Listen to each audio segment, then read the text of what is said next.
Le gouvernement de la République réunit ce matin autour du chef de l'État Ali Bongo Ondimba à la faveur du Conseil des ministres hebdomadaire pour évoquer les questions d'intérêt national et les délais de développement de l'actualité internationale. Les conclusions dans un instant. Fin des travaux de l'atelier de validation de l'étude diagnostique du secteur habitat et du développement urbain. L'atelier coïncide avec les efforts consentis par le gouvernement en vue de répondre à une forte demande des Gabonais en la matière. Enfin, Cannes Junior, les Panteros qui affrontent samedi prochain à Libreville, les Burkinabés ont fait match nul, 2 buts partout devant Missile FC en match préparatoire de la rencontre de ce week-end. Madame, Messieurs, merci de renouveler votre confiance à Gabon Télévision en ouverture de cette session principale d'information du soir.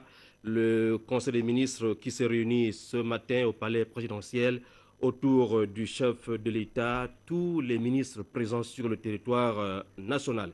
L'économie des travaux, Nick Jocelyn Fouba, Lambert Mpori, Cédric Aleka, presse présidentielle. En ouverture des travaux, la forte communication du président de la République, chef de l'État Ali Bongo Ondimba. Ensuite, les communications liées aux points d'actualité, les principaux événements dans le monde, la situation intérieure et le cours des matières premières et état de la balance commerciale. Sur la table du Conseil, l'adoption de plusieurs projets, parmi lesquels le projet de loi instituant la charte culturelle en République gabonaise, le projet de décret portant attribution, organisation et fonctionnement de l'Agence nationale de promotion artistique et culturelle et le projet de loi déterminant les ressources et les charges de l'État pour l'année 2013. Le Conseil des ministres s'est également penché sur la signature du projet d'accord entre le gouvernement de la République gabonaise et l'Université de l'Oregon, mais aussi sur l'adoption de la stratégie nationale et du plan d'action de gestion du conflit homme-faune au Gabon. Le communiqué final de ce Conseil des ministres sera rendu public à la fin des travaux.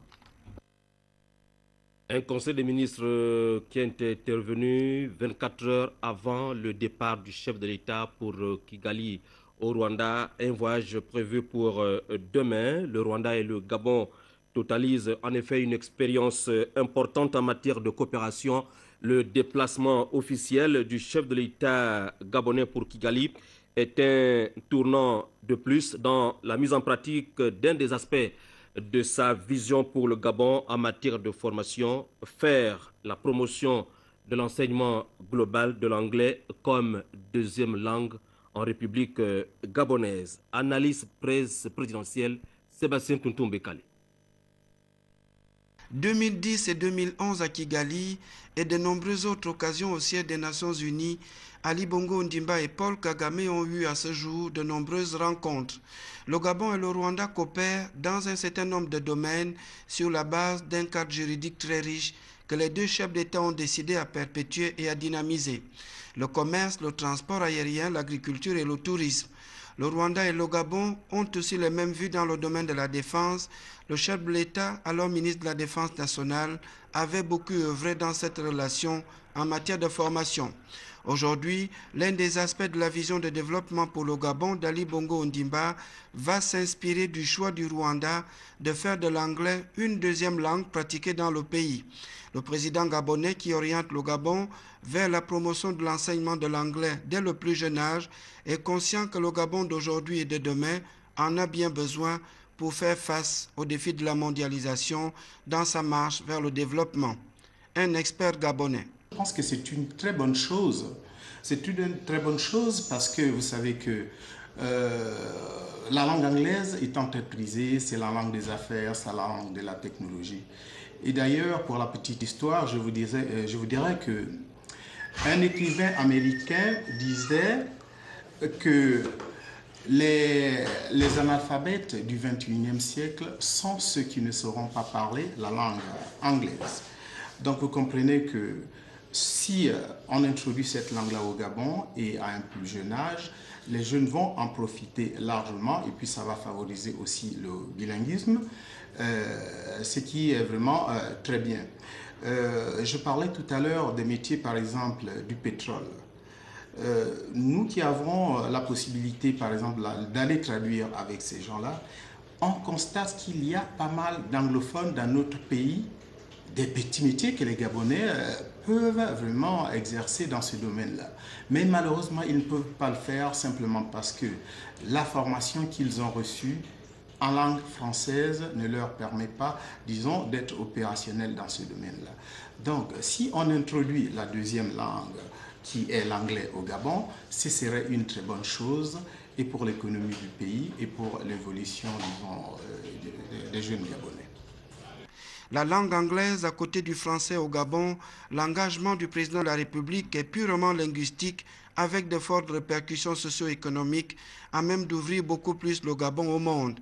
Le chef de l'État lui-même ayant orienté notre pays vers la diversification de son économie. La langue française gardera toujours sa place et l'expérience du Rwanda, une base solide d'action au Gabon. Le Rwanda, ce pays de Grand Lac qui a fait une grande mue au lendemain du génocide de 1994, vous le savez, qui a décimé plus de 800 000 âmes. La carte postale du Rwanda, presse présidentielle, Delphine Rabia Yari, Igor Ovuza. Pays des Grands Lacs, la République du Rwanda, capitale Kigali, partage ses frontières avec, au nord, l'Ouganda, à l'est la Tanzanie, à l'ouest la République démocratique du Congo. Encore appelé pays des 1000 collines, le Rwanda est un amalgame de paysages divers. Il est formé de hauts plateaux dont l'altitude dépasse parfois les 1400 mètres et sont situés sur la ligne de partage des eaux des bassins du Nil et du Congo. L'économie rwandaise repose principalement sur l'agriculture, soit 40% du produit intérieur brut et plus de 80% de l'activité nationale.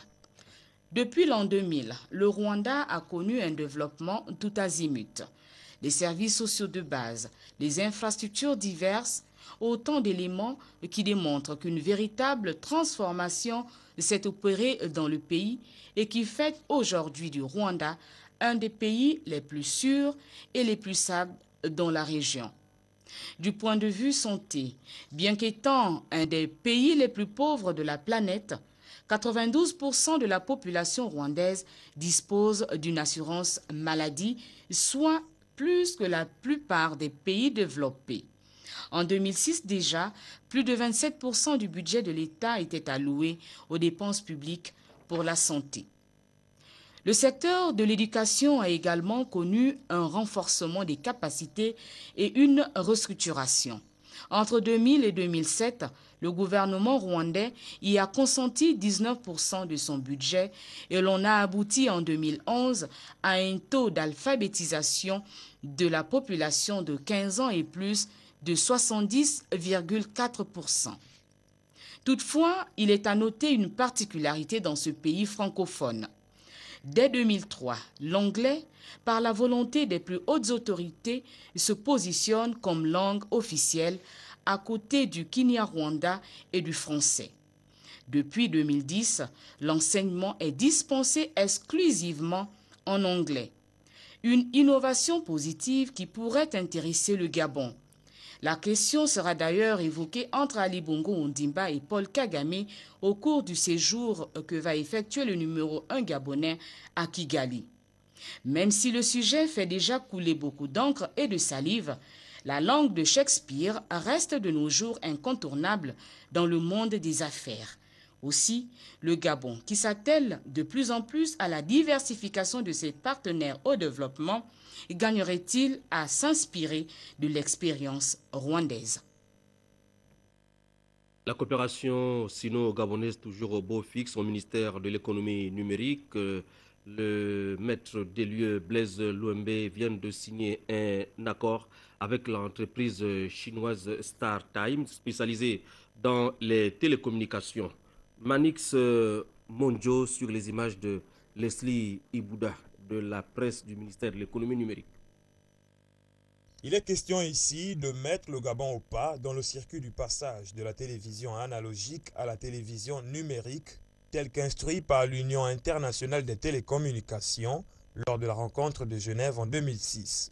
C'est donc soucieux de ne pas rater le rendez-vous de juin 2015, quand toutes les télévisions du monde seront ultramodernes, que le gouvernement gabonais a fait appel à l'expertise chinoise. Le protocole d'accord ainsi signé, il reviendra aux deux parties de se mettre au travail. Côté gabonais, il faudra réfléchir sur la proposition d'offre de crédit de financement faite par l'entreprise chinoise.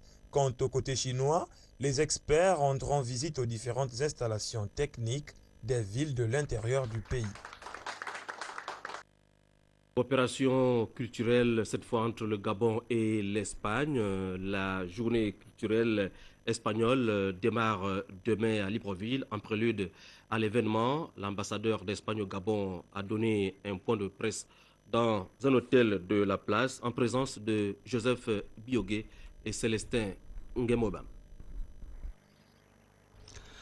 C'est devenu une tradition chaque année depuis 1998.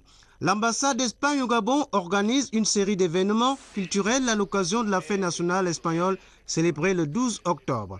Cette année, il est prévu plusieurs activités, dont un spectacle de flamenco, de danse contemporaine et une exposition photographique à l'Institut français de Libreville. Je profite aussi de cette conférence de presse pour inviter les institutions culturelles, les institutions de formation artistique dans tous les domaines, des arts plastiques, de la musique, de la danse, qui sont ici à Libreville, à se mettre en contact avec l'ambassade d'Espagne, avec son service culturel, s'ils ont des propositions à faire sur une possible coopération. Je suis convaincu qu'à part la présentation d'artistes espagnols ici au Gabon, ce qui est important pour nous. C'est une occasion pour les populations des deux pays de mieux se connaître et renforcer la coopération culturelle entre le Gabon et l'Espagne. Au palais Omer Bongo Ndimba du Sénat, la commission ad hoc chargée de lever ou non l'immunité parlementaire du sénateur du Komo-Kango, Gabriel Yégué Komié, s'est réunie de nouveau ce matin dans ces lieux. L'économie de la réunion, Guy Roger Lendira, Hilarion Akumbo, Alfred Robaki, presse du Sénat. Cette réunion, la deuxième en une semaine, accélère le processus de travail entamé depuis plusieurs mois et elle se tient à moins d'un mois du rendu de conclusion de la commission ad hoc au bureau du Sénat. Les membres de la dite commission ont mis à profit cette rencontre pour faire la mise au point et la synthèse du travail entamé afin d'adopter le rapport d'étape. Toujours est-il que la commission ad hoc a à cette occasion fait le point du travail réalisé afin de mieux statuer sur la question le moment venu. Rappelons que lors de la dernière audition du sénateur incriminé qui était accompagné de ses avocats, les vénérables membres de la commission avaient été édifiés par les explications des avocats et de leurs collègues. À cet instant précis, Maître Francis Nkeya et Gisèle Eyoué déclaraient que leur client était serein car le dossier n'avait pas respecté les principes de base de la levée de l'immunité parlementaire. Le dossier est vide, avaient précisé les avocats devant la commission. Ils estimaient devant les vénérables sénateurs que cette demande de levée de l'immunité n'était ni sérieuse ni loyale, encore moins sincère. De son côté, le ministère de la Justice, garde des Sceaux, qui avait saisi le bureau du Sénat, a mis à la disposition de la haute chambre du Parlement gabonais des éléments nouveaux qui pourraient impliquer le sénateur du Komo-Kango. Le dossier a été étayé par des pièces et preuves concrètes du procès verbal de la gendarmerie et bien d'autres documents. Rappelons que la commission ad hoc créée au Sénat a été mise en place pour apprécier, étudier et faire avec toute objectivité toute la lumière nécessaire à la demande de la levée ou non de l'immunité parlementaire du sénateur du Komo-Kango, Gabriel Yégué Komié, accusé de complicité d'assassinat. La commission ad hoc devra rendre. Au palais Leyomba, siège de l'Assemblée nationale, le président de l'institution, l'honorable Guy Nzubandama, a reçu ce matin les députés gabonais choisis pour prendre part au Parlement de la CEMAC. Henri Nestor Ndjavé, Amédée Mavungu, Timboulenge. Il s'agit d'une délégation de 5 députés de l'Assemblée nationale du Gabon, désignés pour prendre part au Parlement de la Communauté économique et monétaire de l'Afrique centrale, en abrégé, CEMAC.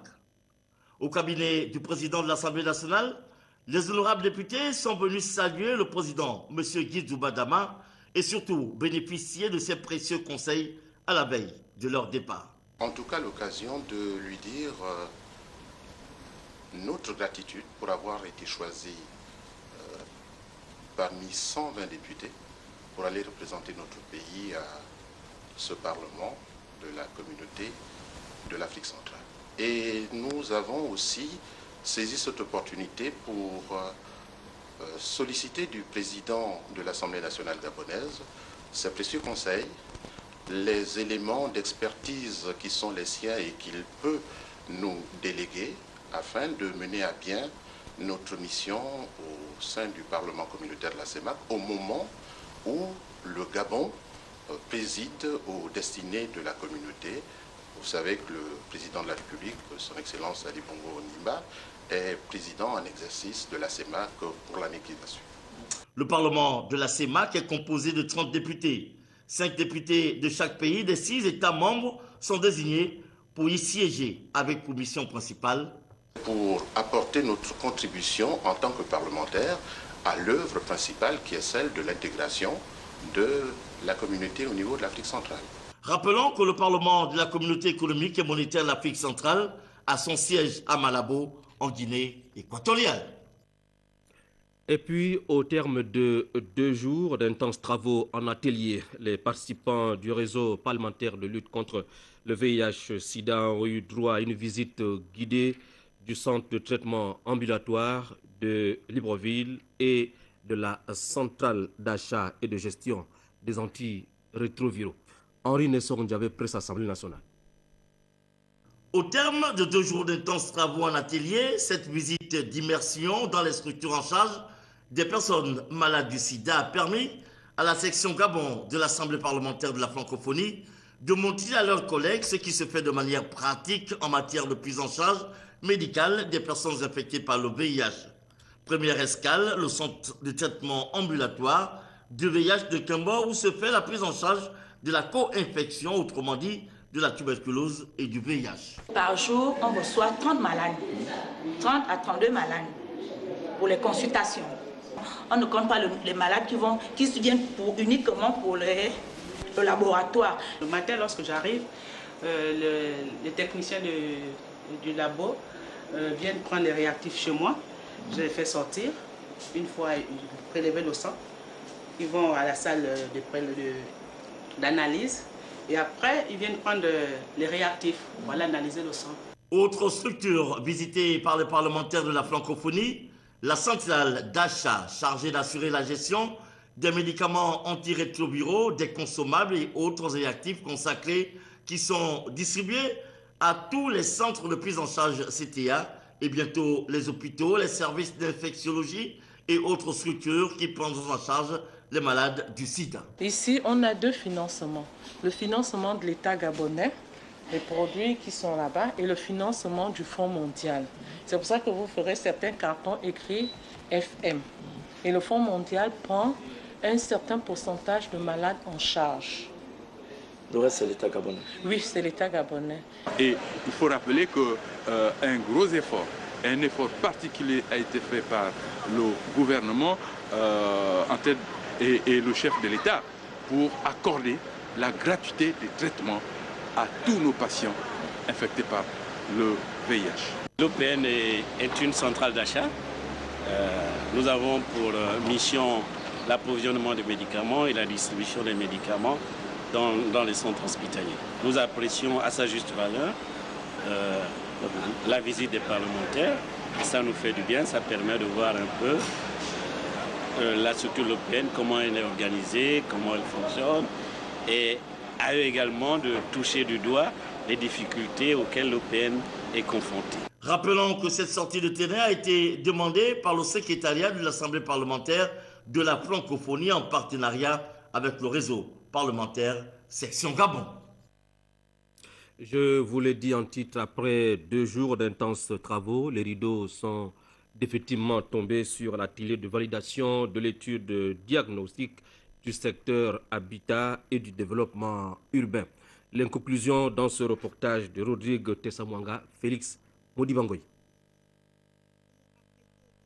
Le Gabon, notre pays, dispose désormais d'une nouvelle stratégie nationale pour changer les villes et créer des opportunités. Le thème choisi cette année pour célébrer la Journée mondiale de l'habitat. 3 thématiques soumises à la réflexion des experts et séminaristes, le foncier, le développement urbain et le logement. Des questions qui exigent l'attention des élus et représentants des collectivités locales. Nous pensons que c'est une innovation de nous avoir associés à la décision et surtout de nous avoir donné la possibilité d'enrichir ce document pour que la stratégie nationale soit prise en compte par tous les acteurs de la République. Ce que nous sollicitons, c'est le renforcement encore des pouvoirs des élus locaux que nous sommes pour lutter contre les occupations anarchiques et puis procéder aux aménagements des zones de relogement pour des quartiers sous-intégrés que nous tenons à développer. Le rapport issu de ces travaux a énoncé une série de recommandations tenant lieu de stratégie. Renforcer la concertation entre tous les acteurs intervenant dans le foncier par la réactivation des outils institutionnels. Renforcer les capacités des municipalités et mettre en place la fonction publique locale dans le cadre de la gouvernance locale. L'ONU Habitat et le PNUD ont clairement affiché leur engagement à soutenir le Gabon. Dans l'immédiat, ONU Habitat, en étroite collaboration avec le PNUD, reste prêt à engager aux côtés du gouvernement un plaidoyer toujours plus dense en vue de mobiliser la communauté des bailleurs de fonds à appuyer la formulation et la mise en œuvre d'une stratégie assortie d'un plan d'action pour les secteurs de l'habitat et du développement urbain au Gabon. Le gouvernement de la République intégrera vos conclusions pertinentes dans sa feuille de route pour qu'à l'horizon 2025, chaque citoyen, ou presque, puisse disposer d'un logement décent conformément aux objectifs du plan stratégique Gabon émergent. Sur le plan de l'intégration des quartiers sous-intégrés, les commissaires ont proposé des pistes de solutions qui passent par la restauration de l'autorité de la puissance publique et de l'état de droit. La problématique de la rage en Afrique et au Gabon, largement évoquée hier à la faveur d'un atelier initié en différé de la journée mondiale contre la rage que la communauté internationale venait de célébrer. L'économie de cet atelier, Jean-Augustin Zengi, Joseph Biogi. Conjuguer les efforts en vue de lutter contre la rage est l'intérêt de cet atelier, initié par l'Institut d'épidémiologie et de lutte contre les endémies et le laboratoire Sanofi. Cet atelier qui se tient au lendemain de la célébration de la Journée mondiale de la rage, le 28 septembre dernier, a pour thème cette année la problématique de la rage en Afrique et au Gabon. Le Gabon doit pouvoir commémorer, comme les autres pays, la Journée mondiale de lutte contre la rage, qui est une maladie infectieuse, une anthropozoonose qui est grave. Donc, avec l'Institut d'épidémiologie et de lutte contre les endémies, le laboratoire Sanofi a préparé cette rencontre scientifique pour ajuster nos efforts, pour voir comment ensemble on peut agir pour cerner et contrôler tout éventuel cas de rage qui pourra se présenter dans notre pays. Le ministère de la Santé, par ma voix, encourage donc cette coopération multisectorielle afin de pouvoir à terme arriver à une situation de contrôle total des maladies.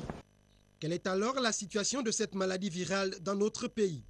D'une façon générale, ce que nous savons, c'est que la rage est bel et bien existante dans nos pays, donc elle est endémique. Chaque année, nous répertorions au minimum 300 cas. Il y a au moins 10 cas de chiens suspects de rage. Pour le dernier trimestre déjà de l'année 2012, nous avons répertorié 21 cas de morsures, et dont un chien était fortement suspect de rage. La rage, ce n'est pas ce que nous croyons lorsque nous voyons un chien qui n'a plus de poils et nous disons qu'il est enragé. La rage, c'est une maladie qui a une symptomatologie autre à dominance neurologique. Pour cette maladie dangereuse qui se transmet à 99% par morsure ou par griffure d'un chien à un autre ou d'un chien à une personne, la mise en place des centres de prévention de la rage est plus que nécessaire pour une meilleure prise en charge des personnes atteintes par cette maladie.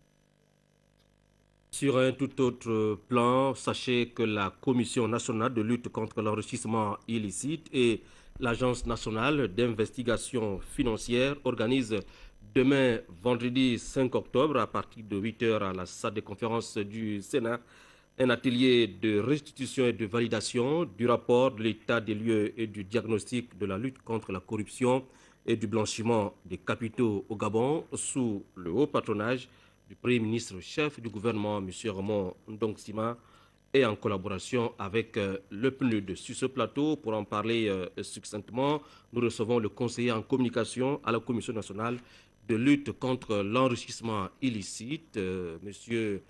Rodrigue Assey. Rodrigue, bonsoir. Bonsoir Patrick et bonsoir à tous. Alors, comment finalement va s'articuler ce programme de cette étape qui finalement marque le premier aboutissement de cette étude lancée le 16 juillet dernier? Alors, c'est un programme très matinal. Tout débutera à partir de 8h, entre 8h et 8h30.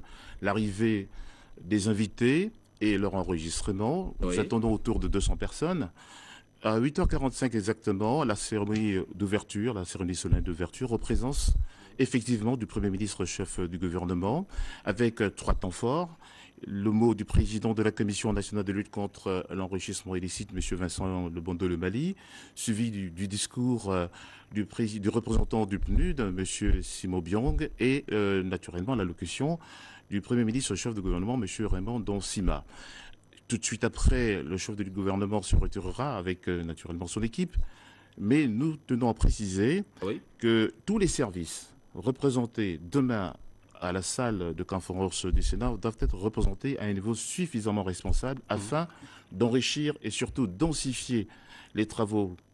Vous l'avez rappelé, il s'agit de la validation de l'étude du diagnostic de la lutte contre l'enrichissement illicite, densifier et enrichir afin que la nouvelle gouvernance des finances publiques soit effectivement patente. Alors, la méthode choisie pour ces travaux, Rodrigue? Alors, il s'agira d'abord de présenter l'étude qui a été concoctée depuis le 8 août dernier. Après la présentation de cette étude, s'en suivra les observations, les commentaires, les analyses et surtout également les amendements d'enrichissement de cette étude qui a été menée par 2 experts, l'un international et l'autre national. À l'issue justement de cette présentation qui sera faite, la parole sera donnée à travers des ateliers et des groupes. Des ateliers et des groupes et également une plénière qui va effectivement clôturer ces travaux dans l'après-midi aux alentours de 17h. Alors Rodrigue, en 2 petits mots, qu'est-ce qui va rester donc de la prochaine étape? Alors, après cette étape dont nous parlions il y a un instant, l'étape majeure sera l'adoption du document stratégique. Il s'agira d'établir un nouveau cadre juridique et institutionnel de la croisade anticorruption dans notre pays. Il ne sera plus question d'une arlésienne, c'est-à-dire tout le monde en parlait et on n'a jamais vu, mais plutôt d'une réalité bien patente. Merci Rodrigue. En tout cas, demain, nous serons au Sénat pour suivre les travaux qui vont démarrer demain à 8h. Vous restez avec nous pour suivre la célébration à Libreville de la fête de l'indépendance de la République fédérale du Nigeria avec Raïssa Lor Mezamendong et Foumkas de Gabon Télévision. Nigérians et Nigérianes étaient réunis dans une atmosphère festive afin de célébrer le 52e anniversaire de l'indépendance de leur pays. Au nom des siens et en présence des délégués des communautés sœurs et des partenaires, le président de la communauté nigériane au Gabon a tenu à réaffirmer l'importance de cette célébration et signifier sa gratitude aux partenaires sociaux dont l'entreprise citoyenne Western Union, véritablement inscrite dans le social et le partage sans discrimination aucune. L'importance, c'est d'abord démontrer notre joie par rapport à l'indépendance qu'on a acquis, que nos parents ont acquis. Aujourd'hui, nous en bénéficions de cette indépendance. C'est quelque chose qu'on doit quand même célébrer. Western Union et Coban, nous leur disons d'abord merci de nous avoir accompagnés et leur dire davantage, nous sommes à leur disposition pour battre leur combat au sein de nos communautés. Donc nous leur disons merci. Les moments de réjouissance pour commémorer le 1er octobre 1960, date symbolique, se sont poursuivis jusqu'au soir pour permettre au plus grand nombre d'y prendre une part active. Encore bonne fête du Nigeria. Autre lieu, autre célébration, celle du 54e anniversaire de la République de Guinée-Conakry. Balbine Nsam Onva, Pierre Claverella. pour la République de Guinée qui a commémoré ce 2 octobre le 54e anniversaire de son indépendance. À Libreville, l'événement a été célébré à la résidence de l'ambassadeur en présence des hautes gabonaises, des membres du corps diplomatique et consulaire, ainsi que de représentants des organisations internationales. Après la rétrospective de la vie politique guinéenne, de l'indépendance à nos jours, les relations séculaires entre la Guinée et le Gabon ont été magnifiées. 2 octobre 58, 2 octobre 2012, 54 ans d'indépendance. En ce jour de fête nationale de la République de Guinée, je voudrais, au nom du chef de mission, transmettre à son Excellence, M. Ali Bongo Ondimba, président de la République gabonaise, chef de l'État, à son gouvernement et au grand peuple gabonais, les vifs et sincères remerciements de son frère, le professeur Alpha Condé, président de la République de Guinée, pour l'attention particulière accordée à la communauté guinéenne vivant au Gabon. Que ce 2 octobre soit pour Guinéens et Gabonais un moment de joie, d'espérance, d'amitié et de fraternité partagée. Un hommage a été rendu à Sékou Touré, le père fondateur de l'indépendance de la Guinée, ainsi qu'à tous les héros du continent qui se sont battus pour la libération du peuple africain. C'est dans une allégresse générale que les convives ont vécu ces instants mémorables de l'accession de la Guinée à la souveraineté internationale. Cap sur Franceville, où le maire de cette cité vient d'installer dans ses nouvelles fonctions une femme à la tête de l'un des plus grands quartiers de la capitale provinciale. Le déroulement de cette cérémonie, Jean Romano Louba, Fabrice Lembumba, Gabon Télévision, Franceville. Le public est venu nombreux pour saluer la prise de fonction du nouveau chef de quartier Maboukou dans le 4e arrondissement de la ville de Franceville. Mariam Kouatsi, c'est d'elle qu'il s'agit, succède à Dominique Kouatsi, décédé il y a près d'une année. Le symbolique geste d'installation ainsi que la remise des attributs liés à la fonction ont été accomplis par le maire adjoint de l'arrondissement Véronique Lebissa qui a souhaité que le nouveau chef de quartier intègre ses qualités intellectuelles dans un creuset administratif qui exige abnégation, écoute et dialogue pour mieux cerner les aspirations des populations afin de les orienter vers les tâches de développement. Certes, mademoiselle Marianne Kouatsi est jeune, mais c'est une femme de caractère, car elle a été nommée par ses chefs hiérarchiques. Ses qualités humaines feront d'elle un chef responsable, un chef qui sera à la hauteur des attentes de tous, car nous tous, nous y veillerons pour sauvegarder l'amour, la fraternité et la solidarité entre les fils et les filles de ce quartier. Cette cérémonie a été rehaussée par la présence du premier magistrat de la ville de Franceville. À l'occasion, il a pris la parole pour ses conseils d'usage. Il a ainsi rappelé au nouveau chef qu'elle est engagée par l'administration municipale. Fini la balade, fini les absences du général d'armée Jean-Pierre Ndoumbenene. Tu as suivi attentivement le mot de Madame la mairesse. Fini les promenades inutiles. Fini les promenades galantes. Fini les absences non justifiées. À partir d'aujourd'hui, vous êtes engagés par l'administration municipale. Donc vos absences doivent être signalées au maire. Soulignons que bien avant, les représentants des populations, Rodrigue Babiri et Antoine Ndiakori, ont souhaité que le nouveau chef soit à la disposition de quiconque voudrait ses services. Les différents chefs de quartier et maires d'arrondissement ont assisté à cette cérémonie au terme de laquelle ils ont adressé leurs sincères félicitations au nouveau chef.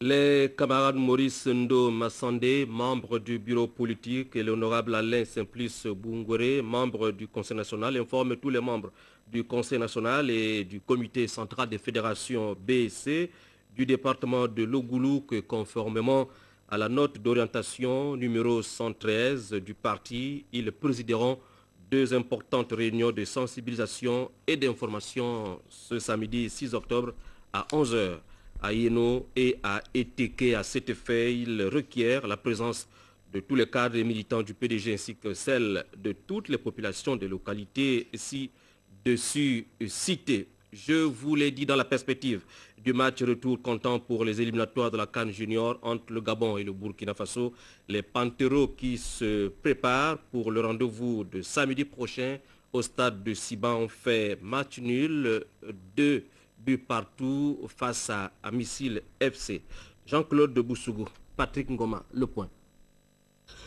Peu importe le résultat, la revue des troupes s'imposait avant ce Gabon-Burkina Faso. Faire tourner l'effectif afin de pallier à certaines insuffisances et manquements, surtout dans le secteur défensif. De la prestation qu'on a cet après-midi, il se trouve que notre secteur offensif est un tout petit peu, se trouve être plus ou moins défaillant. Donc il va falloir encore travailler ça, mais je crois qu'il y a de la place, Ce sont les Panteros qui ouvrent la marque sur penalty, transformé ici par le capitaine Arnaud Bousougou. L'égalisation de Missile, le retour des vestiaires et l'œuvre de V. Minsa sur ce beau travail en pleine surface de réparation. Missile vêtu de noir va prendre l'avantage au départ de l'action. Ce coup franc bien exécuté par Momo Epandé est repris de la tête par Popol Kende. Les Panteros vont réagir.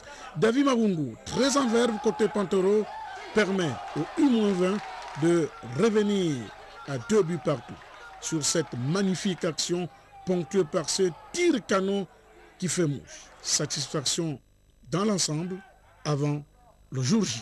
Il n'y a pas de raison que ne puisse pas se qualifier. Nous, dans le groupe, on est serein, le groupe est confiant. Donc, il n'y a rien de plus beau.